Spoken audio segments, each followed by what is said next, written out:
livre papier, son odeur, son toucher, le bruit des pages que l'on tourne, mais aussi ses produits chimiques et sa contribution à la déforestation. Car oui, nos chers livres ont un impact écologique insoupçonné.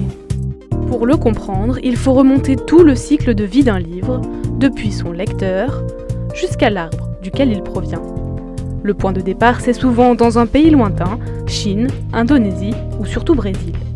À cause de la demande croissante, on s'est tourné de plus en plus vers d'immenses plantations d'eucalyptus qui poussent plus vite et qu'on peut donc couper plus rapidement. Près de 250 000 hectares de forêts tropicales disparaissent chaque semaine dans le monde au détriment des écosystèmes et de certaines espèces. Adieu éléphants, orang-outans et tigres de Sumatra. Et ça ne s'arrête pas là. Tout le processus de fabrication du papier nuit à l'environnement.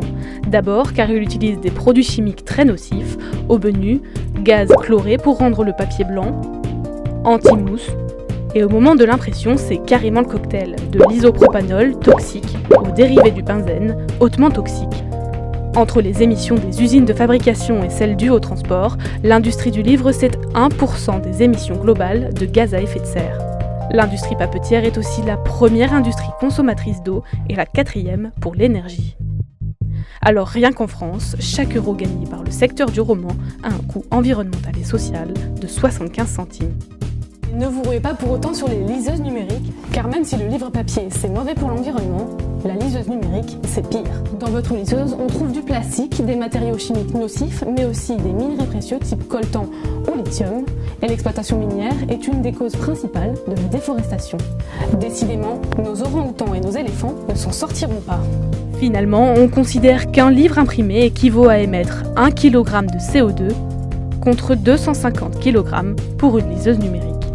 Et même si on peut mettre plusieurs centaines de livres sur une liseuse, il faudrait lire à peu près 60 livres par an pour que le papier perde son avantage environnemental.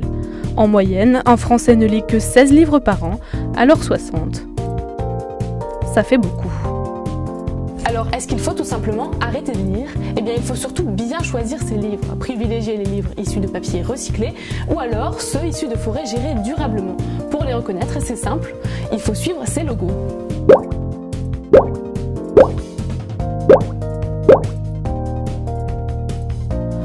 Ou alors tout simplement penser à la bibliothèque, un petit geste pour l'homme, un grand pas pour la planète. Depuis le début de cette vidéo, 75 hectares de forêt ont été coupés pour faire du papier.